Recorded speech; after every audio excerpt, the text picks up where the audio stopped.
नमस्कार महाराष्ट्र, कसे आहात? आय होप मस्त आणि मजेत असाल।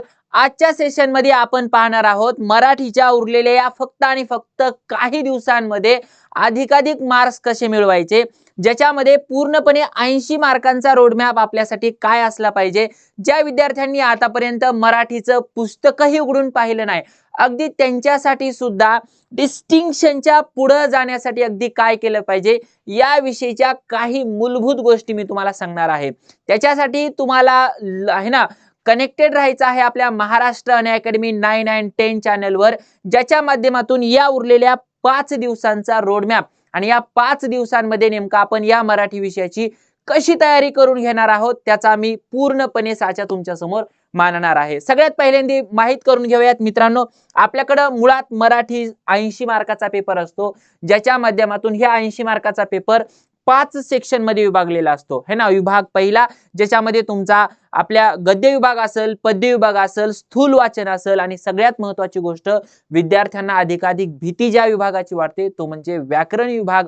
आणि सगळ्यात जास्त येत असून सुद्धा मार्क्स कटतात कुठं असं विद्यार्थ्यांना वाटतं तो म्हणजे आपला उपयोजित लेखन विभाग।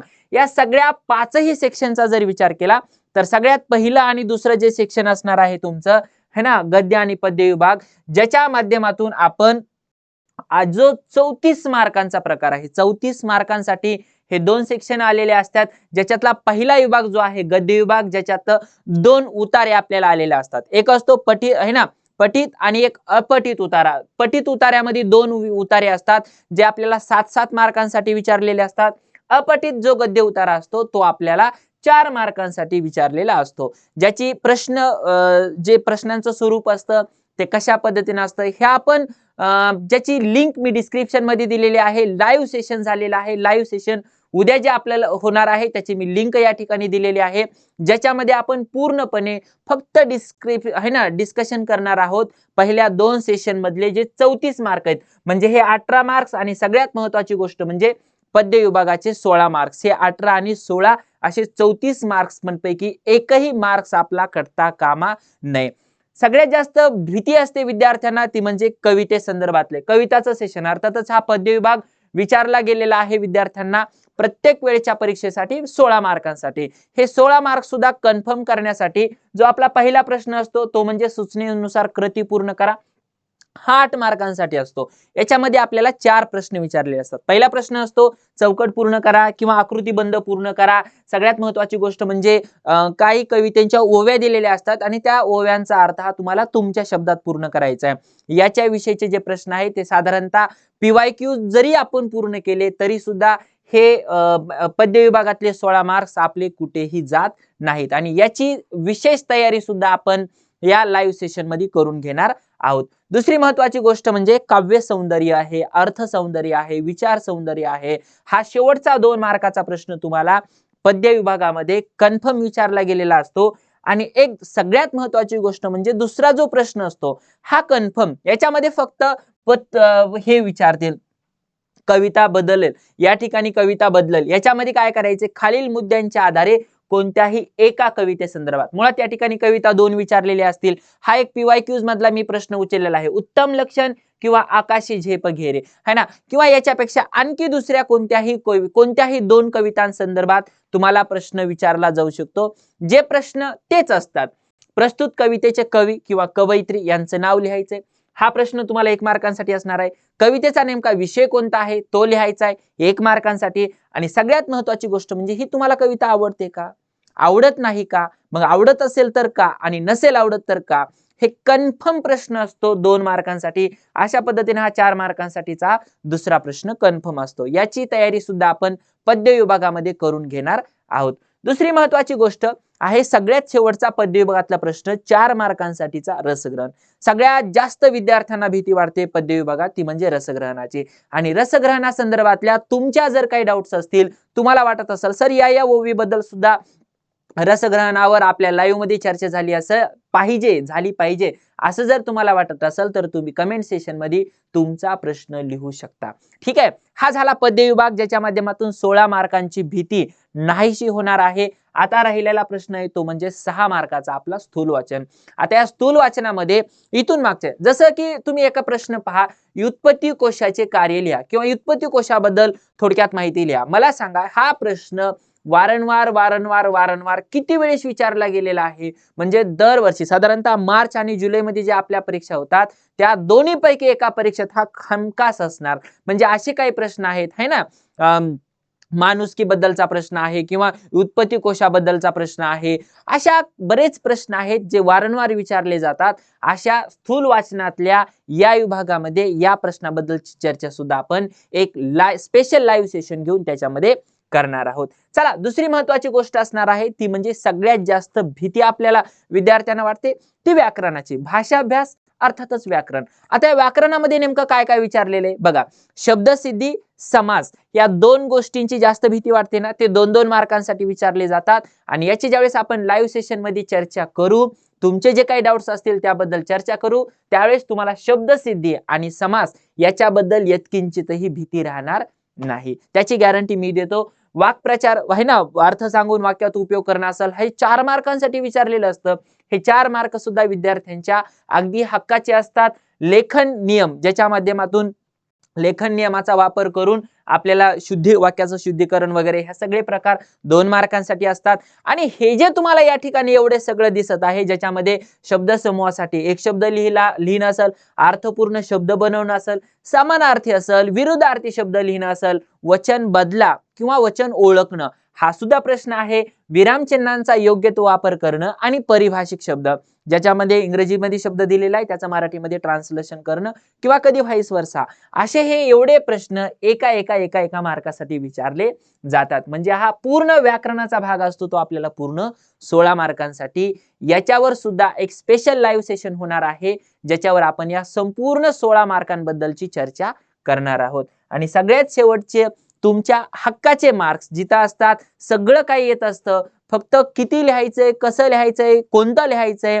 वॉर मध्ये बऱ्याच वेळेस म्हणजे एखाद्या आपण कपड्याच्या दुकानमध्ये गेल्यानंतर मामानं म्हणाव घे, तुला किती महागाचा घ्यायचा आहे, किती भारीतला घ्यायचा आहे, जसला घ्यायचा आहे तसला ड्रेस घे असं मामानं म्हणाव आणि मग त्या दुकानदारानं खूप सारा ढीग आपल्या समोर टाकावा, त्याच्यातला कोणता निवडावा हे समजू नये. अशीच काहीशी परीक्षानी आपल्याला या परीक्षेमध्ये झालेली असते.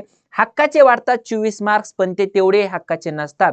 ज्याच्यामध्ये नेमकं दोन्हीपैकी काय निवडायचंय, ज्याच्यात आपल्याला अधिकाधिक मार्क्स मिळू शकतात, याच्याबद्दलची सुद्धा चर्चा आपण करणार आहोत आपल्या शेवटच्या लाईव्ह सेशन मध्ये, ज्याच्यात उपयोजित लेखनाचा भाग आपण, ज्याच्यात पत्रलेखन आहे. आता पत्रलेखनामध्ये काय असतंय, ज्याच्यामध्ये औपचारिक आणि अनौपचारिक, ज्याच्यामध्ये ऑफिशियल, कौटुंबिक आहे ना, बघा मागणी पत्र, विनंती पत्र या औपचारिक पत्रांपैकी एक, आणि सगळ्यात महत्वाची गोष्ट म्हणजे अभिनंदन पत्र किंवा तत्सम अशा कौटुंबिक पत्र या अनौपचारिक पत्रांपैकी एक, असं दोन्हीपैकी एक आपल्याला पत्र लिहायचं आहे, जे पत्र आपल्याला 6 मार्कांसाठी लिहायचंय. बरं, जर तुम्हाला पत्रलेखन नसेलच लिहायचं तर सारांश लेखन सुद्धा तुम्हाला ऑर मध्ये विचारलेलं असतं.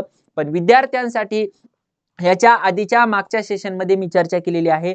पत्रलेखनाचे मार्किंगचे टप्पे कसे असतात ते मी तुम्हाला सांगितलेलं आहे, ज्याच्या माध्यमातून तुम्ही जर तेवढं लिहिलेलं असेल ना तर मार्क्स कटण्याची शक्यता कुठेही नसते. पण सारांश लेखनामध्ये जर तुम्ही 1/3 भाग नाही लिहिला, 1/3 भाग लिहिण्यात तुम्ही जर कुठं कमी पडलात, ठीक आहे, किंवा थोडंफार काही वाढलं, एखाद दुसरा शब्द एक्स्ट्रा आला किंवा महत्वाच्या एखाद्या मुद्द्याला हात नाही घातला, चुकले, तिथं मार्क्स कमी आले मग ही रिस्क आपण का घ्यायची. त्याच्यासाठी मी विद्यार्थ्यांना सांगल की सारांश लेखन ऑर मध्ये लिहायचं असेल तर लिहा, पण जर कन्फर्म लिहायचं असेल तर ते पत्रलेखन, त्याच्यामध्ये मागणी पत्र आहे, विनंती पत्र आहे, या पत्राला लिहायला विसरू नका किंवा त्याचा अभ्यास आपण आपल्या लाईव्ह सेशन मध्ये करून घेणार आहोत. ठीक आहे. त्याच्यानंतर दुसरी महत्वाची गोष्ट आहे ती म्हणजे जो काही दुसरा प्रश्न असणार आहे तो असणार आहे 10 गुणांसाठी, ज्याच्यात 5-5 गुणांच्या आपल्याला 2 गोष्टी लिहायच्या आहेत. एक तर तुम्ही जाहिरात लेखन लिहा. आता बघा, जाहिरात लेखन लिहा नाही, जाहिरात लेखनच लिहा, कारण जाहिरात लेखनाचे मार्क्स कधीही कटत नाहीत, कटण्याची शक्यता खूप कमी असते.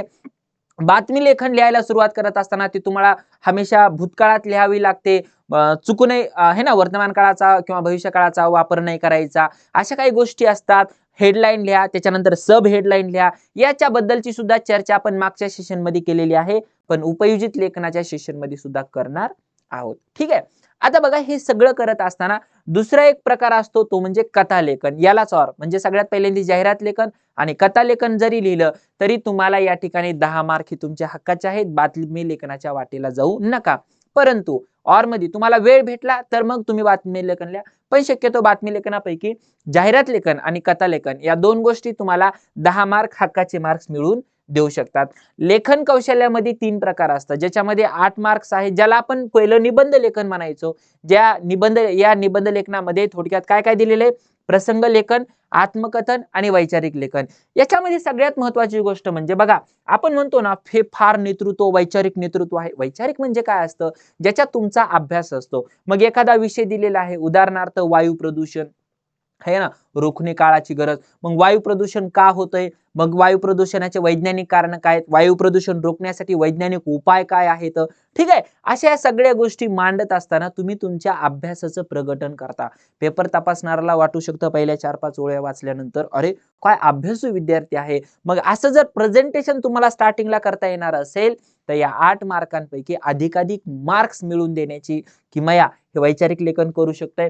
तसं तुम्ही प्रसंग लेखन आणि आत्मकथनाकडे सुद्धा जाऊ शकता जर विषय आवडीचा आलेला असेल. मात्र वैचारिक लेखनाला कधीही डावलू नका. तो त्याच्या माध्यमातून अभ्यास प्रगट करण्याची एक कौशल्य, एक संधी तुमच्याकडे आलेली असते. तर आपले हे 5 दिवसाच्या 5 सेशन मध्ये 5व्या दिवशी तुमचा परीक्षा असणार आहे. त्या परीक्षेसाठी अगदी परिपूर्ण करण्याची जबाबदारी या सेशनची असणार आहे. उद्यापासून सुरू होणाऱ्या लाईव्ह सेशनची लिंक मी तुम्हाला डिस्क्रिप्शन मध्ये दिलेली आहे. जाऊन नोटिफाय ऑन करा, किंवा तुम्ही जर नंतर हे सेशन पाहत असाल तर ते लाईव्ह सेशन पाहायला विसरू नका. सगळ्यात पहिला भाग असणार आहे आपला सेक्शन फर्स्ट अँड सेकंड, ज्याच्यामध्ये पद्य आणि गद्य विभागाबद्दल चर्चा करणार आहोत. दुसरं सेशन असणार आहे तुमचं सगळ्यात महत्त्वाची गोष्ट म्हणजे ग्रामर स्थूल वाचनाचं, ज्याच्यात आपण 6 मार्क कन्फर्म करणार आहोत. तिसरं सेशन असणार आहे तुमचं ग्रामरचं, ज्याला आपण भाषाभ्यास म्हणतो, व्याकरण म्हणतो. ते सेशन मध्ये आपण त्या ग्रामरचे मार्क्स कन्फर्म करू. आणि सगळ्यात शेवटचं सेशन असणार आहे उपयोजित लेखनाचं, ज्याच्या माध्यमातून तुमचे 24 मार्क आपण हक्काचे मिळवून देऊ. तर या 5ही सेशनचे आपण 4 लाईव्ह सेशनच्या माध्यमातून आणि सगळ्यात शेवटी तुमचा एक प्रॅक्टिस पेपर आपण सोडून घेऊ. आणि परीक्षेला जाण्याआधी आपण एकदा शेवटचा सिलेबसवर हात फिरवणं असेल तो सुद्धा प्रकार आपण या लाईव्ह सेशनच्या माध्यमातून करणार आहोत. आणि परीक्षेहून आल्यानंतर एकदा आपण डिस्कशन करणार आहोत तुमचा पेपर कसा झाला. आणि या सगळ्या सेशनची लिंक तुम्हाला डिस्क्रिप्शन मध्ये पाहायला भेटेल. जाऊन नोटिफाय ऑन करा आणि नंतर पाहत असेल तर लाईव्ह पाहायला विसरू नका. भेटू पुढच्या सेशन मध्ये. तोपर्यंत बाय.